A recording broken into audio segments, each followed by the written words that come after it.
Prix de la paix Barthélemy Boganda 2015. Mesdames, Messieurs, chers amis, dans une vie, il est souvent rare de se voir honoré pour des actions que nous réalisons pour d'autres. Et lorsque vous avez la chance, l'opportunité de vivre de tels moments, alors vous devenez plus que jamais humble et surtout, vous vous dites que c'est grâce à vous tous ici présents que ces choses extraordinaires vous arrivent. Sans votre présence, votre soutien, votre confiance, rien de tout cela n'aurait été possible. À la veille d'un colloque que j'organisais le 31 mai dernier à l'université Paris-Dauphine, colloque qui portait sur la crise centrafricaine, j'ai eu la chance de rencontrer à l'UNESCO une personne exceptionnelle qui aujourd'hui fait partie de ma famille de cœur. Je veux parler d'Hélène Boganda Stanford. Cynthia, journaliste à Bangui-Wood, fit des présentations en disant à Hélène qu'elle était en face d'une dame qui n'avait que le nom de Barthélemy Boganda à la bouche. J'étais plus que ravie de cette belle rencontre. Rencontrer un membre de la famille de Barthélemy Boganda. Ce personnage hors norme, sans doute le plus prestigieux et le plus compétent des hommes politiques équatoriaux des années 50 à nos jours. Ces hommes qui font l'histoire et la fierté du continent africain. Remettre le prix de la paix ce 9 mai à Faisan est plus qu'un symbole de paix et d'unité. Car, rappelons-le, l'Europe posa ses fondations à travers la déclaration de Robert Schuman ce 9 mai 1950. Qui est donc Barthélemy Boganda? Né dans une famille de fermiers en pleine forêt équatoriale au sud-ouest de la Centrafrique, Barthélemy Boganda voit le jour, on suppose, le 4 avril 1910. À l'âge de 9 ans, il devient orphelin et sera adopté par les missionnaires catholiques. À 12 ans, il est baptisé et prend le prénom de Barthélemy. Doté d'une intelligence hors du commun et grâce au soutien de ses supérieurs, Barthélemy Boganda deviendra le premier prêtre catholique au Banguien le 27 mars 1938 et dit sa première messe dès le lendemain à l'église Saint-Paul des Rapides à Bangui, là même où il fut baptisé. Pendant son ministère sacerdotal, Barthélemy Boganda dira « Je ferai tout ce qui dépend de moi pour contribuer au progrès moral, intellectuel et social du pays qui est le mien. En cela, je ne crois pas m'éloigner du point de vue de l'Église catholique. Mais Barthélemy Boganda va vivre la ségrégation raciale des Spiritains. Il accumule les rancœurs qui explosèrent après la mort de Monseigneur Grandin, son fidèle soutien, celui-là même qui le poussa aux élections législatives de 1946 à l'Assemblée de l'Union française. Le divorce consommé avec les missionnaires en 1949. Il épouse en 1950 Mlle Michèle Jourdain, future mère de 3 de ses enfants, dont Bertrand Boganda, futur époux de ma chère Hélène. Après avoir été le premier prêtre de Lubangui-Chari, actuelle Centrafrique, Barthélemy Boganda va devenir un brillant homme politique et fonde le mouvement d'évolution sociale de l'Afrique noire, le MESON. Le 28 septembre 1949, un mouvement populaire anticolonial à la fois politique et religieux. Cet humanisme ne pouvait concevoir que le colon puisse poursuivre impunément de commettre leurs bavures à l'approche des indépendances en continuant à exploiter le peuple et piller les richesses du pays. Premier député du territoire de Lubangui-Chari et membre du Conseil de l'Afrique équatoriale française. Barthélemy Boganda est un parlementaire français qui défend ses idées de façon appuyée et très véhémente. Il est en particulier l'auteur de brûlures réguliers et de demandes de maintien de tous les droits français au peuple d'Afrique équatoriale française. Il prône depuis longtemps l'indépendance des colonies et propose la création d'un État d'Afrique centrale unique, à l'instar de la communauté européenne, dont l'acte de naissance date justement du 9 mai 1950, suite à la déclaration de Robert Schuman, ministre des Affaires étrangères d'alors. Cette fédération regrouperait dans un premier temps le Gabon, le Congo, le Cameroun et la République centrafricaine. Boganda y voilà la seule solution permettant d'éviter l'éclatement de la région un territoire trop petit, non viable, ne tenant pas compte des particularités culturelles et sans rôle à jouer sur la scène internationale. Quel visionnaire! Pour Boganda, les paysans de Centrafrique qui avaient tant souffert avaient plus que jamais droit au respect et au bonheur.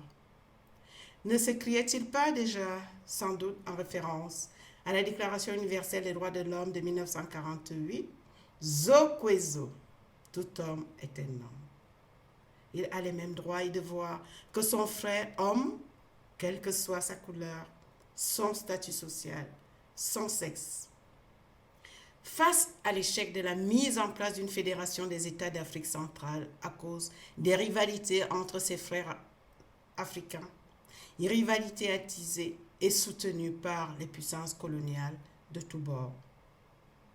Le président du Grand Conseil avait assisté à la dislocation de la fédération de l'AEF, dont il voulait faire un État unitaire, point de départ d'un ensemble plus vaste.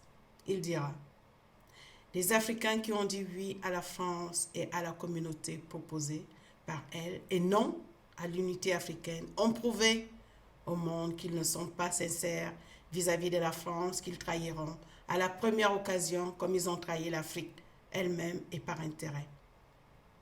Barthélemy Boganda dénonce le tribalisme et la balkanisation comme les plus grands dangers de l'Afrique et d'affirmer que la création d'une poussière d'État en Afrique équivalait à un suicide. Aujourd'hui, ces mots sonnent avec une telle justesse. La mort dans l'âme, Barthélemy Boganda va se résoudre à mettre en place les institutions de la jeune République centrafricaine. Véritable incarnation des valeurs républicaines, il construit le socle de la nation autour de la devise unité, dignité, travail. Le 1er décembre 1958, le pays devient la République centrafricaine et naturellement, Barthélemy Boganda devient son premier président. Premier prêtre noir ou banguien, premier député noir de son pays, créateur du premier journal local, fondateur du parti indépendant, le mouvement d'évolution sociale pour l'Afrique noire, le MESSON. Premier maire de Bangui, vice-président de la LICRA, président fondateur de la République centrafricaine, le 17 juin 1956. Boganda est élu à l'unanimité président du Grand Conseil de l'AEF. Et c'est à ce titre qu'il reçoit De Gaulle à Brazzaville le 24 août 1958. La pensée et l'action politique de Barthélemy Boganda s'appuyaient sur 5 principes fondamentaux que son parti, le MESSON, devait mettre en application afin de favoriser le développement harmonieux de la République centrafricaine, à savoir instruire, nourrir, soigner, loger et vêtir. Quoi de surprenant à cela? En effet, bien avant d'être président de la RCA, l'objectif de Barthélemy Boganda n'était-il pas de défendre les intérêts des Africains très mal considérés et peu valorisés par les Blancs malgré quelques exceptions? Il veut émanciper les Noirs, ce qui va inquiéter les colons et les autorités françaises. Barthélemy Boganda est considéré comme le père de la nation centrafricaine. À l'âge de 48 ans, il meurt tragiquement le 29 mars 1959 dans un accident d'avion dont les circonstances restent bien troubles. Aucune enquête n'a jamais été menée à ce jour pour élucider les causes de cet accident. Il serait temps que l'on sache exactement ce qui s'est réellement passé ce jour-là et les jours précédant ce drame. Sa pensée politique et son engagement ont uni le peuple centrafricain au-delà de sa diversité, léguant ainsi un précieux héritage aux générations suivantes. Des valeurs essentielles auxquelles il faut rattacher le principe Zokwezo en Sango, et rappelant que tout homme en vaut un autre. Pourquoi ce prix de la paix à Françoise Traverso, me direz-vous? Tout simplement parce que ma vision du monde, à travers les actions de l'AIDH, est celle que prenait notre illustre Boganda dans sa quête de la place de l'homme au sein de la société humaine. La Constitution de 1946 stipulait que la France forme avec ses territoires d'outre-mer une union fondée sur l'égalité des droits et des devoirs sans distinction de race ou de religion. Pourquoi donc les Noirs auraient moins de droits, alors même que les textes fondamentaux le proclament? C'est la lutte pour la dignité et l'égalité de l'homme. En cela, je me reconnais totalement être en droite ligne avec ces visionnaires partis trop tôt. La Déclaration des droits de l'homme et du citoyen de 1789, révolutionnaire. La Grande Déclaration universelle des droits de l'homme des Nations unies de 1948. Et pourquoi donc traiter les Noirs comme des sous-hommes? Boganda Lance écrit « Zokwezo », tout être humain est un homme. À l'AIDH, nous sommes tout aussi très attentifs au bien-être de l'individu car l'homme est au centre de toutes nos actions, quelle que soit sa race, sa religion, son origine sociale, sa condition physique ou mentale. Tout peuple a besoin d'unité pour se rassembler, de dignité, de justice et de travail afin de prospérer pour un développement harmonieux. Cette devise bogandienne s'intègre parfaitement aux valeurs qui fondent l'AIDH. Panafricaniste, humaniste, oui. Barthélemy Boganda a été un de ces grands hommes précurseurs de la liberté du peuple africain. Ce combat pour la liberté et le bien-être de l'homme se poursuit chaque jour à travers les différentes actions que mène l'AIDH sur le terrain. La reconnaissance et le respect des droits de l'homme fondent un monde de paix, de justice et d'égalité.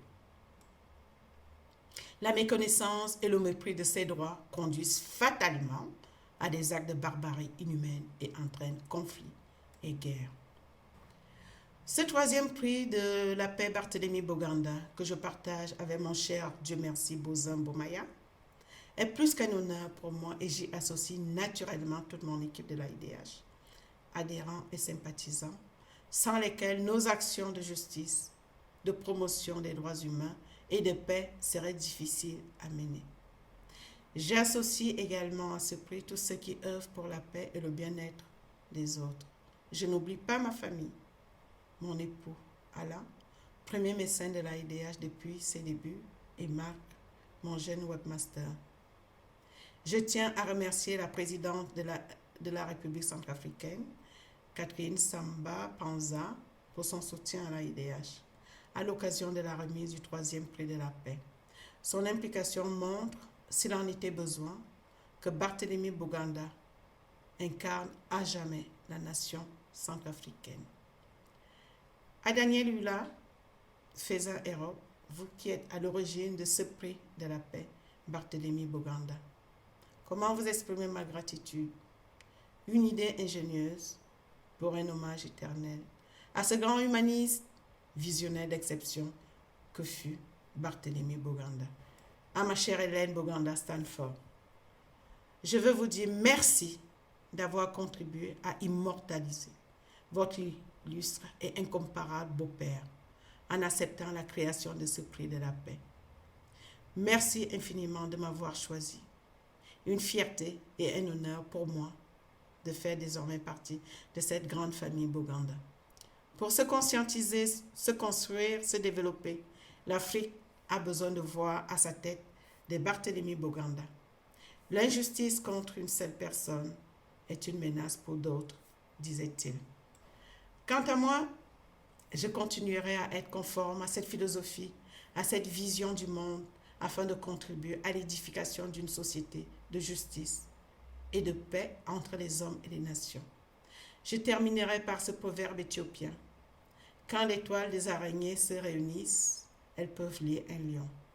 Unissons-nous pour la paix. Cela vaut en particulier pour les Centrafricains réunis en conclave depuis le 4 mai en vue de la réconciliation nationale. Et que souffle l'esprit de Boganda sur vous. Merci pour votre attention.